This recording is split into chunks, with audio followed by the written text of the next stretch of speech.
There's something strange we all just accept. Twice a year we mess with our sleep, our energy, our routines. For a reason nobody really questions. It's called daylight saving time. And if you ask why we do it, you'll hear the same answer every time. It's for the farmers. That's not true. Daylight saving time was never for farmers. And the real reason we still follow it today has nothing to do with sunlight. It has to do with who profits when you stay out longer. Now, I know what you're thinking. Another video about daylight saving time? Yeah, there are a lot of them. Most tell the same story. Germany, war, energy savings, the end. But here's the thing. Almost none of them answer the one question I've always had.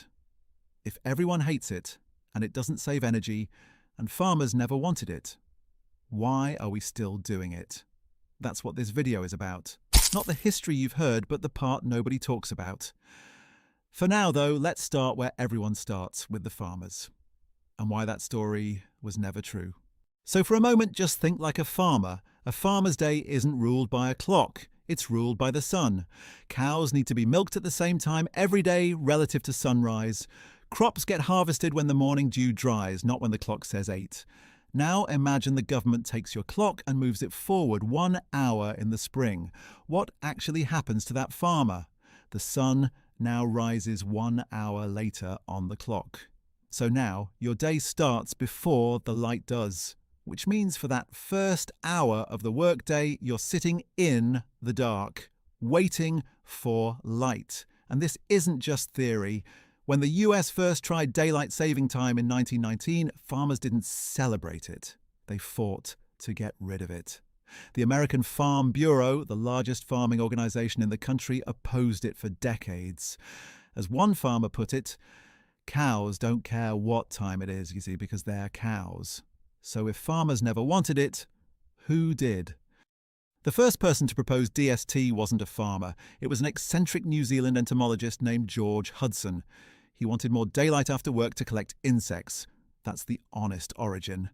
But the person who actually made the idea famous? A British builder named William Willett. In 1907, Willett published a pamphlet called The Waste of Daylight. His complaint was not about energy or farming, it was about leisure. He noticed that on summer mornings, Londoners slept through hours of beautiful sunlight.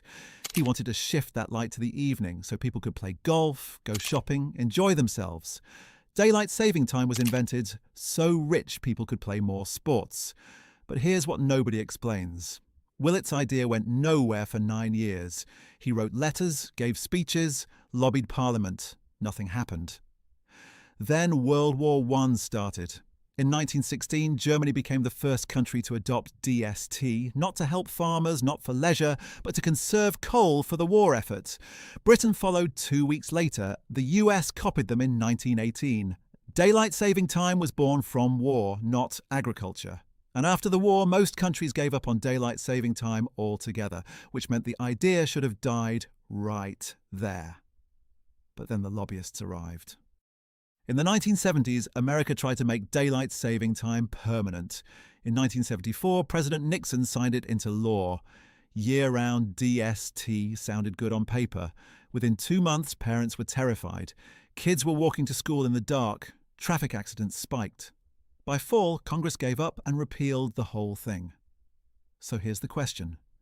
Why didn't we just go back to standard time and stay there? It was because of a small but powerful group. Retail and sports. First, the convenience store lobby pushed Congress to extend DST. Their logic was simple. An extra hour of evening daylight means more sales of gas, beer, and snacks. The barbecue industry smelled profit and joined the fight. Even Major League Baseball wanted evening games to start in daylight. A 7 p.m. first pitch with sunlight means the game runs right through prime time when most people are actually watching.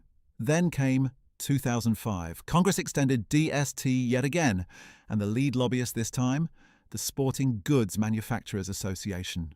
Their estimate was blunt. 1 more month of DST would bring $200 million in extra sales of golf clubs and baseball equipment. So are you starting to see the reality here? No farmer, no energy scientist, just lobbyists for golf and barbecue. But Surely DST saves energy, right? Because an extra hour of sunlight in the evening means less light switched on and less heating. That's the logic we're given at least. Well, here's where the story gets strange. In 2008, the US Department of Energy studied total electricity savings from the 2007 extension. Any guesses? Are you ready for it? Total energy savings was 0.03%. That's basically nothing. And then a study in Indiana dropped a bombshell. When DST was adopted statewide, electricity use actually went up. Why? Because on hot summer evenings, people came home to sunlight and cranked their air conditioners. On cold spring and fall mornings, they woke up in the dark and turned up their heaters. DST made them use more energy, not less. So the energy argument is dead. But here's what's actually scary: the health costs.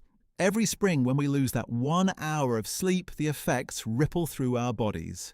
Around half of people experience daytime sleepiness in the days after the change. Motor vehicle accidents spike, mood disorders worsen, even strokes and heart complications see a measurable increase in the weeks following the shift. Doctors trace it back to one thing: your circadian rhythm. It's not a suggestion, it's a biological system that controls everything from your blood pressure to your stress hormones. And twice a year we smash it with a hammer. That's the real cost of this ritual. So now that we've seen the history, how DST started and how it stayed without any real benefits, what's actually happening right now? Well, there's a major push in several states and in Congress to make daylight saving time permanent. That's the main proposal on the table. But if that actually happens, the sun wouldn't rise until after 8 in many parts of the country, which means millions of people starting their day in complete darkness. So why not just keep standard time instead? We could. In fact, most sleep scientists say we should because our bodies need morning light. But people don't want darker evenings. And businesses don't want shorter days. And that's why this has turned into such a stalemate. You've got 3 groups, all pulling in different directions. The golf and retail industries want longer evenings. Sleep scientists want morning light. And most people just want the clock changes to stop without really agreeing on what should replace them. So nothing really moves. Bills get proposed, then sit, then wait on other states, then stall again. And that's where we are, stuck in a system that doesn't really help but still quietly affects our bodies twice a year. So the next time you change your clocks, remember what you learned here.